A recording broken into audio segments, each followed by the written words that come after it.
এ কাহিনী আজ থেকে বহু বছর আগের কাহিনী। যাদের আমরা আর্য জাতি বলে জানি, ভারতবর্ষের মাটিতে এই সব জাতি তখন সবেমাত্র পদার্পণ করতে শুরু করেছে, বোধহয় কুরুক্ষেত্র যুদ্ধেরও আগে। পাঁজি পুঁথি তখনও জন্মগ্রহণ করেনি।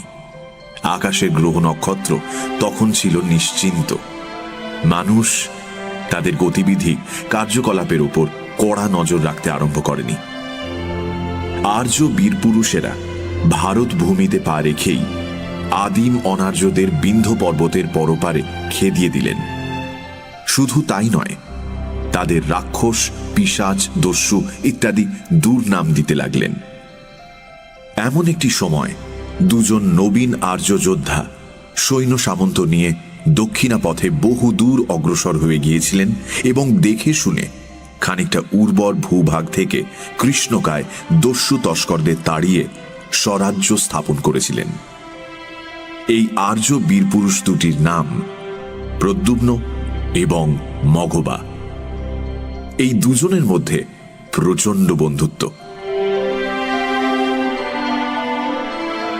আজকাল বন্ধুত্ব বিষয়টার তেমন তেজ নেই। ইয়ার্কি মারবার জন্য বন্ধুকে প্রয়োজন হয়। সেকালে দস্যু ও রাক্ষস দ্বারা পরিবেষ্টিত হয়ে বন্ধুত্ব পুরো মাত্রায় ফুটে উঠবার অবকাশ পেত। দুই বন্ধুর যৌথ বাহুবলে রাজ্য স্থাপিত হল, কিন্তু প্রশ্ন উঠল, রাজা হবে কে?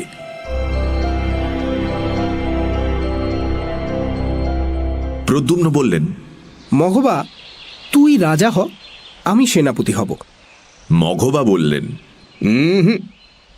তুই রাজা হ, আমি সেনাপতি। অতএব সমস্যার সমাধান হল না। বন্ধুকে বঞ্চিত করে রাজা হবার জন্য কেউই আগ্রহী নয়। এদিকে সবে পাওয়া রাজ্যটি এতই ছোট যে ভাগাভাগি করতে গেলে প্রায় কিছুই থাকে না। প্রজা ভাগাভাগি করলেও শক্তি ক্ষয় অনিবার্য। চারিদিকে শত্রুরা ওত পেতে আছে। দুই বন্ধু বড়ই চিন্তিত হয়ে পড়লেন। একদিন রাতে আকাশে গোল আকৃতি চাঁদ, অর্থাৎ পূর্ণিমার রাত। পাথর দিয়ে তৈরি উঁচু দুর্গের চূড়ায় দুই বন্ধু ভুরু কুঁচকে বসেছিলেন। দুর্গটা অবশ্য বিতাড়িত অনার্য দস্যুদের দ্বারা নির্মিত। আর্যেরা আদৌ দুর্গ নির্মাণ করতে জানতেন না। রামচন্দ্র লঙ্কায় রাবণের দুর্গ দেখে একেবারে নির্বাক হয়ে গিয়েছিলেন। মঘবা তাঁর কটা দাড়ির মধ্যে ঘন ঘন আঙুল চালাতে চালাতে খোলা ছাদে পায়চারি করছিলেন। প্রকাণ্ড সন্ডামার্কা চেহারা, নীল চোখ, মুগুরের মতো শক্ত ও নিরেট দেহ। চিন্তা করার অভ্যেস তাঁর বিশেষ ছিল না, তাই দুশ্চিন্তা মাথায় এলেই তিনি নিজের দাড়ি ধরে টানাটানি করতেন। প্রদ্যুম্নের চেহারাখানা মঘবার তুলনায় ছোট, কিন্তু ততোধিক নিরেট আর শক্ত। মাথায় সোনালি চুল, চোখের মণি গাঢ় নীল, দাড়ি নেই। গলা চুলগত বলে তিনি তরোয়ালের ডগাটা দিয়ে দাড়ি কামিয়ে ফেলতেন। কেবল একজোড়া সূক্ষ্ম গোঁফ ছিল। এই গোঁফে আঙুল বোলাতে বোলাতে প্রদ্যুম্ন পাঁচিলে ঠেস দিয়ে চাঁদের দিকে ভুরু কুঁচকে বসেছিলেন। চাঁদ কিন্তু হাসছিল। তার যে গুরুতর বিপদ আসন্ন হয়েছে, পঞ্জিকা না থাকায় সে তার পূর্বাভাস পায়নি। হঠাৎ মঘবা বললেন, একটা মতলব মাথায় এসেছে। প্রদ্যুম্ন, আয় পাঞ্জা লড়ি। যে হারবে তাকেই রাজা হতে হবে। প্রদ্যুম্ন গোঁফের আড়ালে হালকা হেসে বললেন, জোচ্চুরির মতলব। গত যুদ্ধে আমার কবজিটা মুচকে গেছে, সেটা জানিস না? ব্যর্থ হয়ে মঘবা আবার দাড়ি টানতে লাগলেন। শেষে বললেন, দুজনে রাজা হলে দোষ কি? দুজনে রাজা হলে কে কার হুকুম মানবে, আর কেই বা প্রজাদের হুকুম দেবে? তাও বটে। তবে দুজনে রাজা হওয়া যায় পরপর। সে কিরকম? তুই কিছুদিন রাজা হলি, আমি সেনাপতি, তারপর আমি রাজা হলাম, এই আর কি। মঘবা ভেবে বললেন, মন্দ কথা নয়, একদিন তুই রাজা, একদিন আমি। অত তাড়াতাড়ি রাজা বদল করলে গন্ডগোল বাঁধবে। গন্ডগোল কিসের? মনে কর আমি রাজা হয়ে তোকে হুকুম দিলাম, সেনাপতি, শুনেছি দক্ষিণে লম্বোদর নামক রাক্ষসদের রাজ্যে রসালো নামক এক প্রকার অতি সুন্দর ফল পাওয়া যায়। তুমি দ্রুত গিয়ে ওই ফল আহরণ করে আনো, আমার খাবার ইচ্ছে হয়েছে। তুই ফল নিয়ে ফিরতে দিন কাবার হয়ে গেল, এর মধ্যে তুই রাজা হলি, আমি সেনাপতি হয়ে গেলাম। তখন কে ফল খাবে? ও তাই তো, বড় ফ্যাসাদ দেখছি। মনে রাখতে হবে, আর্যগণ তখনও স্থির হয়ে বসে জ্ঞান বিজ্ঞানের গবেষণা আরম্ভ করেননি। দু একজন ঋষি হঠাৎ হঠাৎ এক আধটা সূত্র উচ্চারণ করে ফেলতেন এই পর্যন্ত। শীত, গ্রীষ্ম, বর্ষা এইরকম ঋতু পরিবর্তনের কথা মোটামুটি জানা থাকলেও সময়কে সপ্তাহ, মাস, বছরে বিভাজিত করবার বুদ্ধি তখনও কারুর মাথায় গজায়নি। সুতরাং প্রদ্যুম্ন ও মঘবা বড়ই ফাঁপুরে পড়ে গেলেন। ওদিকে আকাশে চাঁদও ফাঁপড়ে পড়েছিল। প্রদ্যুম্ন তার দিকে ভ্রুকুটি করবার জন্য চোখ তুলেই সবিস্ময় বলে উঠলেন, আরে আরে আরে কি? মঘবাও আকাশের দিকে তাকালেন, দেখলেন আকাশ নির্মেঘ, কিন্তু চাঁদের শুভ্র মুখের ওপর ধূসর ছায়া পড়েছে। করাল ছায়া ধীরে ধীরে চাঁদকে গ্রাস করবার উপক্রম করেছে। দুই বন্ধুর মনে উত্তেজনার উৎপত্তি হল। ব্যাপারটা আগে কয়েকবার দেখা থাকলেও সম্পূর্ণ স্বাভাবিক একটা প্রাকৃতিক ঘটনা হিসেবে সাব্যস্ত হয়নি ততদিনে। ভূমিকম্পের মতো অপ্রত্যাশিত একটা মহা দুর্যোগ বলেই বিবেচিত হতো। মঘবা দ্রুত এসে প্রদ্যুম্নর হাত চেপে ধরলেন, গাঢ় স্বরে ফিসফিস করে বললেন, চন্দ্রগ্রহণ। প্রদ্যুম্ন পাংশু মুখে বন্ধুকে আশ্বস্ত করলেন, হ্যাঁ, কিন্তু ভয় নেই, চাঁদ আবার মুক্ত হবে। ছেলেবেলায় বুড়ো অঙ্গিরা ঋষির কাছে বিদ্যে শিখতে কয়েকবার গেছিলাম। বুড়ো একদিন বলেছিল আকাশে রাহু নামে একটা অদৃশ্য রাক্ষস আছে, সে নাকি মাঝে মাঝে চন্দ্র সূর্যকে ধরে গিলে ফেলে, কিন্তু বেশিক্ষণ চেপে রাখতে পারে না। হ্যাঁ, আমিও 4-5 বার দেখেছি।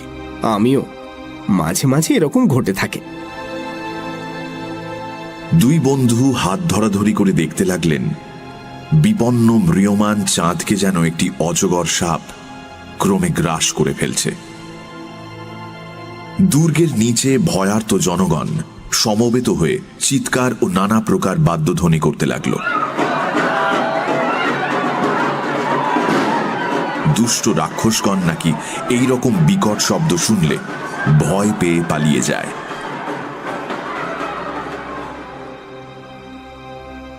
দীর্ঘকাল পরে চাঁদের একটি চকচকে দিক বের হল। তারপর দেখতে দেখতে চাঁদ সম্পূর্ণ অক্ষত দেহে সহাস্য মুখে রাক্ষসের কবল থেকে বেরিয়ে এলো। সকলে ঊর্ধ্বস্বরে মহা আনন্দ ধ্বনি করে উঠল। মঘবা প্রদ্যুম্নের হাত ছেড়ে দিয়ে সুদীর্ঘ নিঃশ্বাস ফেলে বললেন, যাক, বাঁচা গেল। প্রদ্যুম্ন বললেন, শুধু তাই নয়, আমাদের সমস্যারও সমাধান হয়েছে। কিরম? শোনো, আজ থেকে তুমি রাজা হলে, আবার যখন চন্দ্রে গ্রহণ লাগবে তখন তোমার রাজত্বকাল শেষ হবে আর আমি রাজা হব। এইভাবে চলতে থাকবে। মঘবা ভেবে বললেন, মন্দ কথা নয়, কিন্তু প্রথমেই আমি রাজা হব কেন? যেহেতু বুদ্ধিটা আমি বার করেছি, এখন চললাম। কাল সকালে সৈন্য সামন্ত নিয়ে যুদ্ধযাত্রা করব। সেনাপতির আর কাজ কি? মহারাজ ইতিমধ্যে প্রজা পালন করতে থাকুন। মহারাজের জয় হোক। মুচকি হেসে প্রদ্যুম্ন দুর্গ শিখর থেকে নামবার উপক্রম করলেন। মঘবা অত্যন্ত মুষড়ে পড়ে দাড়ি টানতে লাগলেন। মঘবার মাথায় বড় বেশি বুদ্ধি খেলে না, কিন্তু এখন হঠাৎ তার মাথায় রাজবুদ্ধির উদয় হল। তিনি গম্ভীর স্বরে ডাকলেন, সেনাপতি প্রদ্যুম্ন। প্রদ্যুম্ন ফিরে এসে হাত জোড় করে দাঁড়ালেন। আজ্ঞা করুন মহারাজ। মহারাজ মঘবা মেঘমন্দ্র স্বরে বললেন, আজ্ঞা করছি, কাল ভোরে আমি সৈন্য সামন্ত নিয়ে যুদ্ধে বেরোবো। যতদিন না ফিরি তুমি প্রজা পালন করতে থাকো। রাত্রি গভীর হয়েছে, এবার আমি রাজশয্যায় শয়ন করতে চললাম। মুচকি হাসি হাসতে মঘবা অভ্যস্ত নন। প্রদ্যুম্নের প্রতি একবার চোখ টিপে অট্টহাস্য করতে করতে তিনি প্রস্থান করলেন।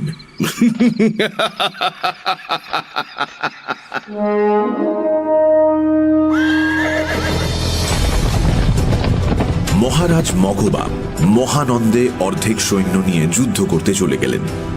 রাজ্যের দক্ষিণ সীমান্তে কোদণ্ড নামে এক অনার্য জাতি আছে। উদ্দেশ্য তাদের উৎপীড়ন করা। আধুনিক গণনায় যে সময়টাকে 3 মাস বলা চলে, অনুমান ততদিন পরে মঘবা যুদ্ধযাত্রা সেরে ফিরে এলেন। তার কটা চুল রুক্ষ, দেহে পশু চর্মের আবরণ ছিন্ন ভিন্ন, কিন্তু মুখে পরিতৃপ্ত বাসনার হাসি। এসেই তিনি মজা করে প্রদ্যুম্নের পিঠে প্রচন্ড জোরে আঘাত করলেন। বললেন, কিরে, কেমন আছিস? তারপর দুই বন্ধু নিবিড়ভাবে আলিঙ্গনবদ্ধ হলেন। প্রদ্যুম্ন বললেন, মহারাজের জয় হোক। আর্যের সমস্ত সংবাদ শুভ। মন্দ নয়। কোদণ্ড ব্যাটাদের খুব ঠুকেছি। শুধু তাই নয়, একটা মজার জিনিস এনেছি, দেখাবো, চল। বিজিত জাতির কাছ থেকে অপহৃত বহু বিচিত্র জিনিস একদল সৈনিকের রক্ষণায় ছিল। মঘবা তাদের ইঙ্গিত করে রাজভবন অভিমুখে চললেন। যেতে যেতে প্রদ্যুম্নকে জিজ্ঞেস করলেন, তারপর রাজ্য কেমন চলছে? প্রজারা আনন্দে আছে? প্রজাদের আনন্দ সম্প্রতি বিলক্ষণ বেড়ে গেছে। কিরকম? আর্য যোদ্ধাদের প্রাণে রসের সঞ্চার হয়েছে। তারা অনার্য মেয়েদের ধরে এনে পটাপট বিয়ে করে ফেলছে। তাই নাকি? রোগ ছোঁয়াছে দেখছি। প্রদ্যুম্ন মঘবার প্রতি কটাক্ষ করলেন। মঘবা বললেন, কিন্তু উপায় কি? এ দেশে যখন বসবাস করতে হবে তখন আর্য রক্ত নিষ্কলুষ রাখা সম্ভব নয়। আর্যাবর্ত থেকে এত মেয়ে আমদানি করা চলে না, অথচ বংশরক্ষাও না করলে নয়। এই যে রাজ্য জয় করলাম, কাদের জন্য? রাজা ও সেনাপতি মন্ত্রগৃহে গিয়ে বসলেন। সামন্ত সচিব, শ্রেষ্ঠী, বিদূষক কিছুই নেই, সুতরাং মন্ত্রণাগৃহ শূন্য। 4 জন সৈনিক একটা বিরাট আকারের বেতের পেটি ধরাধরি করে তাদের সামনে এনে রাখল। পেটির মুখ ঢাকা, ভেতরে ভারী কোনো জিনিস আছে মনে হয়। বিস্মিত চোখে প্রদ্যুম্ন জিজ্ঞেস করলেন, কি আছে এর মধ্যে? অজগর সাপ নাকি? মঘবা হাতের ইশারায় সৈনিকদের বিদায় জানিয়ে হাসতে হাসতে পেটির ঢাকনা খুলে দিলেন। সাপুড়ের ঝাঁপি খোলা পেয়ে কৃষ্ণকায় সাপ যেমন ফনা তুলে দাঁড়ায়, তেমনি একটি নারী পেটির মধ্যে থেকে উঠে দাঁড়ালো। তার নীলবর্ণ চোখে ধিকি ধিকি বিদ্যুৎ। প্রদ্যুম্ন হতভম্ব হয়ে গেলেন। তার মুখ থেকে বের হলো, আরে আরে কি? এই যে একটা মেয়ে। মঘবা অট্টহাস্য করলেন। তারপর বললেন, কেমন মেয়ে? সুন্দর নয়? প্রদ্যুম্ন নীরবে বন্দিনীকে নিরীক্ষণ করলেন। মাজা তামার ফলকের মতন দেহের বর্ণ, কাজলে ধেবড়ে যাওয়া দুটো চোখ, উস্কো খুস্কো চুল। বস্ত্র অলঙ্কারের কোনো বাহুল্য নেই। গলায় একটি বীজের মালা আর হাতে শাঁখের বালা। চুলে ও কানে ফুলের গয়না অনেককাল আগেই শুকিয়ে গেছে। কোমর থেকে হাঁটু পর্যন্ত একটি বিচিত্র বর্ণে রঞ্জিত রেশমের কাপড়। কৃষাঙ্গী যুবতীর যৌবনে ভরা দেহের ভেতর থেকে যেন আগুনের দীপ্তি বিচ্ছুরিত হচ্ছে। মঘবা আবার জিজ্ঞেস করলেন, কি মনে হয়, সুন্দর নয়? প্রদ্যুম্ন চমকে উঠে মঘবার দিকে ফিরলেন। তারপর ভর্ৎসনাপূর্ণ স্বরে বললেন, তুই একটা আস্ত গোয়ার। যুদ্ধ করতে গিয়ে মেয়ে ধরে আনলি, এখন একে নিয়ে কি করবি? একে দিয়ে যে দাসী বৃত্তি করানো যাবে না, একবার দেখেই আর কোনো সন্দেহ থাকে না। মঘবা বললেন, ঠিক করেছি, বিয়ে করব। প্রদ্যুম্ন চমকে উঠে বললেন, কি বিয়ে? হ্যাঁ, ও কে জানিস? কোদণ্ড রাজার মেয়ে। প্রদ্যুম্নের মুখ হঠাৎ গম্ভীর হল। মঘবা বলতে লাগলেন, কোদণ্ডদের রাজপুরী দখল করে দেখলাম সকলেই পালিয়েছে, কেবল এই মেয়েটা একা দাঁড়িয়ে আছে। ভারী ভালো লাগলো। তোকে অনেক কথা জিজ্ঞেস করলাম, কিন্তু বিন্দু বিসর্গও বুঝতে পারলো না, তাই পেটিতে বন্ধ করে নিয়ে চলে এসেছি। আর্য রাজার মহিষী হওয়ার যোগ্য মেয়ে বটে, কিন্তু ওকে আগে আর্য ভাষা শেখাতে হবে, তারপর আমার পাটরানি করব। প্রদ্যুম্ন আর একবার যুবতীর দিকে ফিরে দেখলেন। সে তাদের কথাবার্তার মর্ম কিছুই বুঝতে পারেনি। কেবল তার চোখ দুটি একের মুখ থেকে অন্যের মুখে যাতায়াত করছে। তার মুখে ভয় বা আশঙ্কার চিহ্ন কিছুই নেই। আছে কেবল এই বর্বরদের কার্যকলাপ সম্বন্ধে ঘৃণাপূর্ণ জিজ্ঞাসা। ভুরু কুঁচকে প্রদ্যুম্ন মঘবার দিকে ফিরলেন। অন্যায় করেছ মঘবা। হাজার হোক রাজার মেয়ে, তাকে এভাবে ধরে আনা মোটেই আর্য শিষ্টতা হয়নি। বিয়ে করবার জন্য কন্যা হরণ করলে সেটা আর্য শিষ্টতার লঙ্ঘন হয় না। হয়। অরক্ষিতা মেয়েকে ধরে আনা চোরের কাজ। এই মুহূর্তে এই মেয়েটিকে ফেরত পাঠানো উচিত। রাগী কণ্ঠে মঘবা বললেন, কখনোই নয়। আমি মহারাজ মঘবা তোমাকে আদেশ করছি, সেনাপতি প্রদ্যুম্ন, তুমি এই কন্যার যোগ্য বাসস্থানের ব্যবস্থা করবে, যাতে সুখে থাকে অথচ পালাতে না পারে। মনে থাকে যেন, কন্যা পালালে দায়িত্ব তোমার। প্রদ্যুম্ন একবার কয়েক মুহূর্তের জন্য বন্ধুর মুখের দিকে চেয়ে রইলেন। তারপর দুহাত জোড় করে মাথা নিচু করে শুকনো কণ্ঠে বললেন, বেশ, মহারাজের যেরকম ইচ্ছে। দুর্গ চূড়ার একদম ভেতরে ভাবী রাজমহিষীর বাসস্থান নির্দিষ্ট হল। কোদণ্ড কন্যা রাগী মুখে ঠোঁট চেপে দুর্গ শীর্ষের কারাগারে প্রবেশ করলেন। কার্যত কারাগার হলেও স্থানটি প্রশস্ত বারান্দাযুক্ত একটি মহল। সকল সুবিধেই আছে, শুধু পালানোর কোনো সুযোগ নেই। মঘবা সহর্ষে প্রদ্যুম্নের পিঠে একটি কিল মেরে বললেন,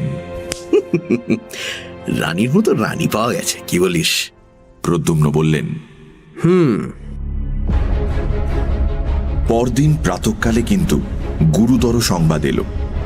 কোদণ্ড দেশ থেকে সদ্য প্রত্যাগত নিরতিশয় নির্জীব একটি ভাঙা শরীরের দূত জানালো যে রাজকন্যা হরণের কথা জানতে পেরে পলাতক কোদণ্ড জাতি আবার কাতারে কাতারে ফিরে এসেছে এবং একেবারে ক্ষেপে গিয়েছে।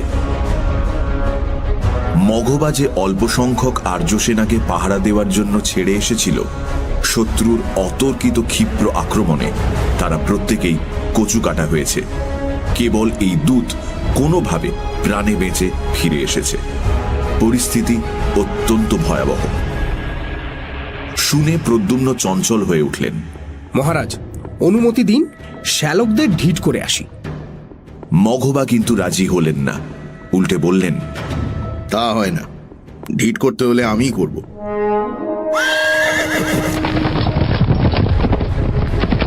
সৈন্য সাজিয়ে আবার মঘবা বের হলেন।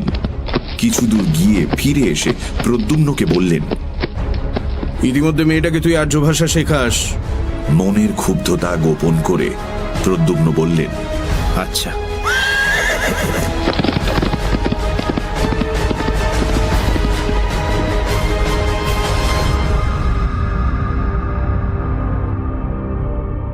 দু একদিনের মধ্যেই প্রদ্যুম্ন বুঝতে পারলেন অনার্য মেয়েটি অত্যন্ত মেধাবিনী।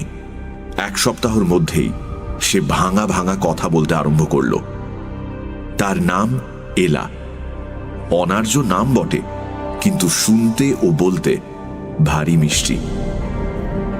প্রদ্যুম্ন কয়েকবার উচ্চারণ করলেন, এলা। বাহ, বেশ তো, এলা। কথা বলতে শিখেই এলা প্রথম প্রশ্ন করল, ও লোকটা কে যে আমাকে ধরে এনেছে? প্রদ্যুম্ন বললেন, আমার বন্ধু। বন্ধু শব্দের ভাবার্থ বুঝতে এলার কিছুটা দেরি হলো। অবশেষে বুঝতে পেরে সে নাক সিঁটকল, তীব্র অবজ্ঞার কণ্ঠে বলল, তোমরা বর্বর। প্রদ্যুম্ন অবাক হয়ে গেলেন, ভাবলেন, কি আশ্চর্য, আমরা বর্বর? ক্রমশ এলা আর্য ভাষায় কথা বলতে লাগলো। কোনো কথা বলতে বা বুঝতে তার আর বাধ্য না। একদিন জিজ্ঞাসা করল, আমাকে এখানে ধরে রেখেছো কেন? আর্য ভাষা শেখাবার জন্য। ছাই ভাষা, এটা শিখে কি হবে? হ্যাঁ, প্রদ্যুম্ন একটু রসিকতা করে বললেন, প্রেমালাপ করতে সুবিধে হবে। মহারাজ মঘবা তোমাকে বিয়ে করবেন বলে স্থির করেছেন। এলা বসেছিল, ধীরে ধীরে উঠে দাঁড়ালো। কিছুক্ষণ পলকহীন চোখে প্রদ্যুম্নের দিকে চেয়ে রইল। তারপর আবার বসে পড়ে নিশ্চিন্ত স্বরে বলল, ওকে আমি বিয়ে করব? বর্বর। প্রদ্যুম্ন উস্কানি দেবার জন্য বললেন, না, সে মঘবা দাড়ি রাখে বটে, কিন্তু লোক খারাপ নয়। এলা শুধু বলল, বর্বর। এমনি ভাবে দিন কাটতে লাগলো, কিন্তু মঘবার দেখা নেই। তিনি কোদণ্ডদের ঢিঠ করলেন নাকি কোদণ্ডেরা তাকে ঢিঠ করল, কোনো খবর।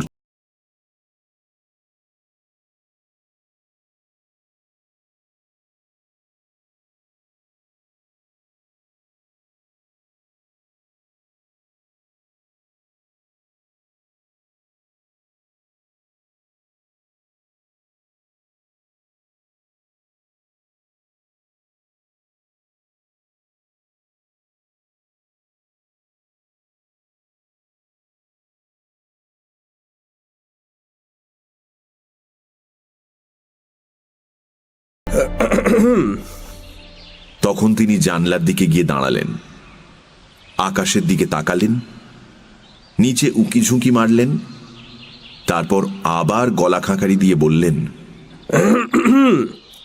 শীত আর নেই, দিব্যি গরম পড়তে আরম্ভ করেছে। এলা বলল। উৎসাহ পেয়ে প্রদ্যুম্ন বললেন, আজকাল দক্ষিণ থেকে যে হাওয়া বইছে তাকেই বুঝি তোমরা মলয় সমীরণ বলে থাকো? আচ্ছা, না, আর্য দেশে এ হাওয়া নেই। নেই। এলা তার দিকে গম্ভীর চোখে প্রশ্ন করল, দুদিন আসা হয়নি কেন? ব্যস্ত ছিলাম। তোমার তো আর আর্য ভাষা শেখার প্রয়োজন নেই। যা শিখেছ তাতেই তো আমাদের সকলের কান কেটে নিতে পারো। কিছুক্ষণ কোনো কথা হলো না। এলা চোখ নামিয়ে বেনি বাঁধতে লাগলো। শেষে প্রদ্যুম্ন আগের কথার জের টেনে বলতে লাগলেন, মঘবা এসে পড়লে বাঁচা যায়। অনেক দিন হয়ে গেল, এখনো তার কোনো খবর নেই। চিন্তা হচ্ছে। এলা তিলমাত্র সহানুভূতি না দেখিয়ে নির্দয়ভাবে হেসে বলল, তোমার মঘবা আর ফিরবে না। আমার স্বজাতিরা তাকে শেষ করেছে। শোনো, মঘবাকে শেষ করতে পারে এমন মানুষ দাক্ষিণাত্যে নেই। সে মহাবীর। তাচ্ছিল্য ভরে এলা বলল। বর্বর। আরো বেশি রেগে গিয়ে প্রদ্যুম্ন বললেন, ওই বর্বরকেই তোমাকে বিয়ে করতে হবে। তাই নাকি? আমার ইচ্ছার বিরুদ্ধে? তুমি তো বন্দিনী, তোমার আবার ইচ্ছে কি? প্রত্যেকটি শব্দ কেটে কেটে এলা উত্তর দিল, আমার ইচ্ছার বিরুদ্ধে আমাকে বিয়ে করতে পারে এমন পুরুষ তোমাদের আর্যাবর্তে জন্মায়নি। এই বীজের মালা দেখেছ? একটি বীজ দাঁতে চেবাতে যেটুকু দেরি, আর আমাকে কেউ পাবে না। কি সর্বনাশ! বিষ! দাও দাও দাও, শিগগিরই মালাটা আমায় দাও। এলা দূরে সরে গিয়ে বলল, এতদিন তোমরা আমাকে বন্দিনী ভেবেছ, আমি অসহায় ভেবেছ। তোমাদের খেলার পুতুল, তাই না? যখন ইচ্ছে আমি মুক্তি নিতে পারি। প্রদ্যুম্ন বোকার মতো তাকিয়ে থেকে বললেন, তবে তবে নাওনি কেন? এলা খানিকটা চুপ করে রইল। তারপর গর্বিত স্বরে বলল, সে আমার ইচ্ছে।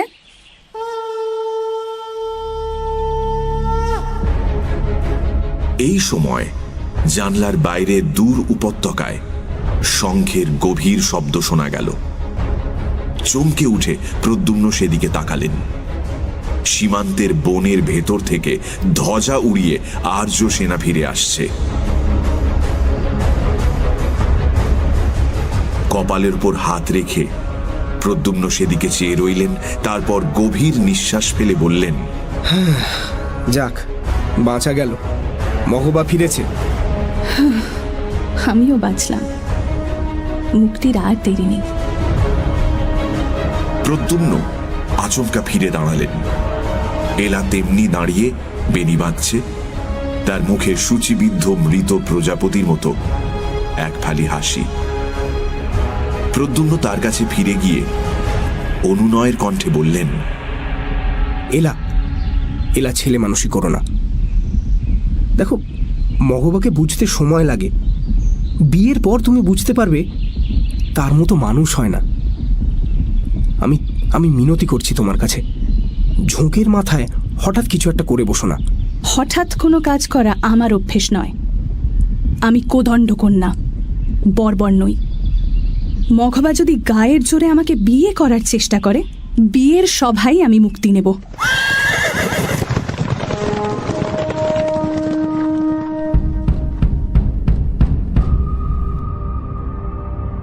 মঘবা বললেন, কোদণ্ডদের ভালো রকম কাবু করতে পারলাম না।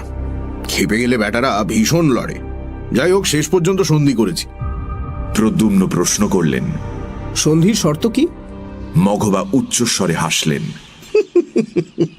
চমৎকার, অদ্ভুত জাত এই কোদণ্ড, আশ্চর্য তাদের রীতিনীতি। জানিস, ওদের যাতে মেয়ে বাপের উত্তরাধিকারিণী হয়, ছেলে মামার সম্পত্তি পায়। শুনেছিস কখনো? না, শুনিনি। সন্ধির কি শর্ত? শর্ত এই, কোদণ্ডের রাজকন্যা অপহরণ করাতে তাদের মর্যাদায় বড় আঘাত লেগেছে।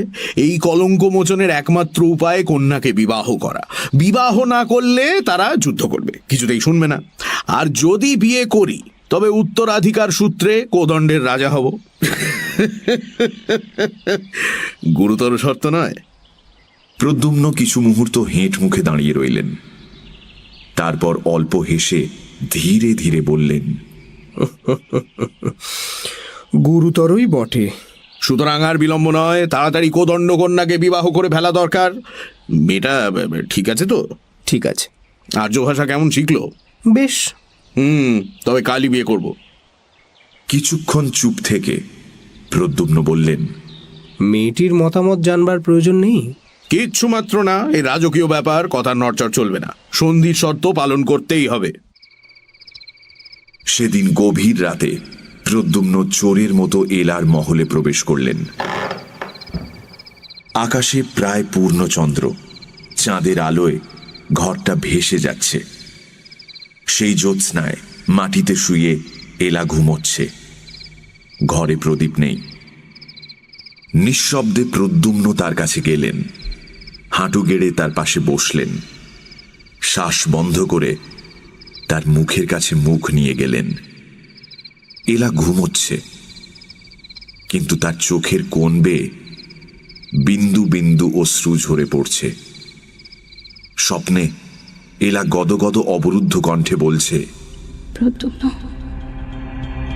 প্রদ্যুম্ন, আমি মরতে চাই না। প্রদ্যুম্ন, তুমি কেমন মানুষ, কেমন মানুষ, কিছু বুঝতে পারো না? বর্বর, আমাকে উদ্ধার। প্রদ্যুম্ন, প্রদ্যুম্ন।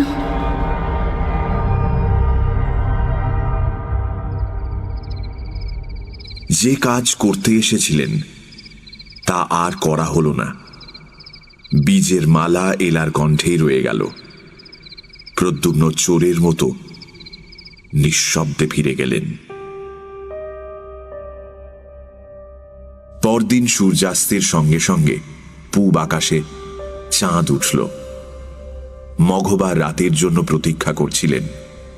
বললেন, প্রদ্যুম্ন, এবার বিয়ের আয়োজন করো। রাজভবনের সামনে উন্মুক্ত প্রাঙ্গণে ধুনির মতো অগ্নি জ্বলে উঠল। অগ্নি সাক্ষী করে বিয়ে হবে। হোমাগ্নির পুরোভাগে বরবধূর জন্য কাঠের পিঁড়ি সাজানো হলো। বিয়ের খবর আগেই প্রচারিত হয়েছিল। উৎসুক জনমণ্ডলী প্রাঙ্গণে সমবেত হতে লাগলো। হাত দুটো বুকের কাছে জড়ো করে প্রদ্যুম্ন এক দৃষ্টিতে আগুনের দিকে তাকিয়ে আছেন।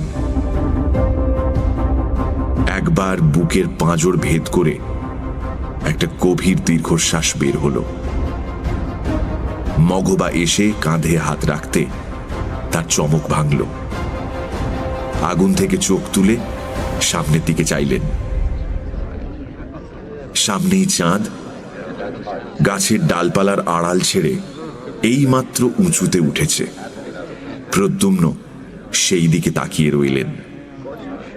মঘবা বললেন, রাত হয়েছে, বিয়ের সময় উপস্থিত। তুই এবার গিয়ে বধূকে নিয়ে আয়। প্রদ্যুম্ন ধীরে ধীরে মঘবার দিকে ফিরলেন। গম্ভীর কণ্ঠে বললেন, সেনাপতি মঘবা। মঘবা ভ্যাবাচাকা খেয়ে গেলেন। রাজা হওয়ার অভ্যেস তার প্রাণে এমনই বসে গিয়েছিল যে প্রথমটা কিছুই বুঝতে পারলেন না। তারপর প্রদ্যুম্নের দৃষ্টি অনুসরণ করতেই চাঁদের দিকে চোখ পড়ল। আকাশ নির্মেঘ, কিন্তু চাঁদের শুভ্র মুখের ওপর ধূম্র বর্ণ ছায়া পড়েছে। কালো ছায়া ধীরে ধীরে চাঁদকে গ্রাস করবার উপক্রম করছে।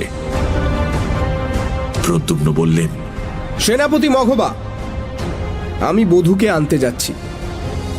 সন্ধির শর্ত রক্ষার জন্য আমিই তাকে বিয়ে করব। ইতিমধ্যে তুমি প্রজাদের ব্যাপারটা বুঝিয়ে দাও।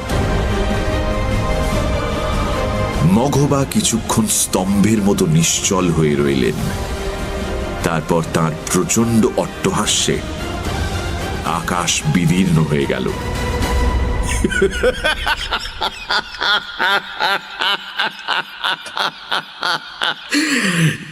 হঠাৎ হাসি থামিয়ে মঘবা করজোড়ে বললেন, জি আজ্ঞে মহারাজ।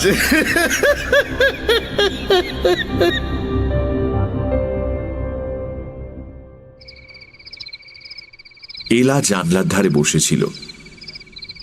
ঘরে প্রদ্যুম্ন প্রবেশ করতেই এলা উঠে দাঁড়ালো। আমাকে নিতে এসেছো? হ্যাঁ রাজকুমারী, কোদণ্ডদের সাথে আমাদের সন্ধি হয়েছে। তার শর্ত এই যে আর্য রাজা কোদণ্ড কন্যাকে বিয়ে করবেন। আমরা ধর্মত এই শর্ত পালন করতে বাধ্য। আর কিছু বলার আছে? সামান্য। ঘটনাক্রমে আমি এখন আর্য রাজা, মঘবা আমার সেনাপতি। সুতরাং বিয়ে করতে হলে আমাকেই বিয়ে করতে হবে। এলা দীর্ঘকাল বিস্ফারিত চোখে চেয়ে স্থির হয়ে রইল। শেষে ক্ষীণ কণ্ঠে উচ্চারণ করল, কি বললে?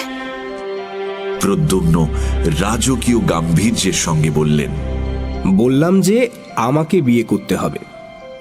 এখন চট করে স্থির করে ফেলো, বিয়ে করবে না বীজ ভক্ষণ করবে? স্বপ্নের অবরুদ্ধ আকুলতা এতক্ষণে বন্যার মতো নেমে এলো।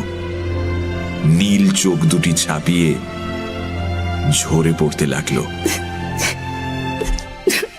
প্রদ্যুম্ন জানলার উপর উঠে বসে বললেন, গ্রহণ ছাড়তে এখনো দেরি আছে, ততক্ষণ তোমাকে বিবেচনা করবার সময় দিলাম।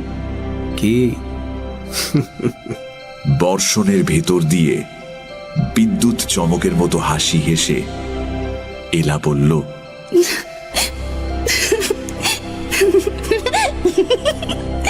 বর্বর। শুনছিলেন প্রাগজ্যোতিষ, রচনা শরদিন্দু বন্দ্যোপাধ্যায়, গল্প পাঠে মীর, মঘবা দীপ, প্রদ্যুম্ন সোমক, এলা অয়ন্তিকা। শব্দগ্রহণ, আবহ সঙ্গীত এবং স্পেশাল এফেক্টসে রিচার্ড। গল্পের সূত্রধার, পরিকল্পনা ও পরিচালনায় আমি ইন্দ্রাণী। মির্চিতে শরদিন্দু বন্দ্যোপাধ্যায়ের গল্প আপনাকে শোনাতে পেরেছি এতদিন, যার সাহায্য এবং অনুপ্রেরণায়। তার নাম শ্রী প্রবীর চক্রবর্তী। ইনি লেখকের পরিবারের সদস্য না হয়েও ছিলেন তার পরম আত্মীয়। প্রবীর বাবুকে আমরা হারিয়েছি এই জানুয়ারি মাসে। এই প্রথম আমরা এমন একটি গল্প পরিবেশন করছি যখন তিনি আমাদের সঙ্গে নেই। আমরা পাশে পেয়েছি তারই পরিবারের সানন্দা চক্রবর্তীকে। তাকে জানাই আমাদের আন্তরিক ধন্যবাদ। শুনছিলেন মির্চি 98.3 বিশেষ নিবেদন শরদিন্দু বন্দ্যোপাধ্যায়ের প্রাগজ্যোতিষ।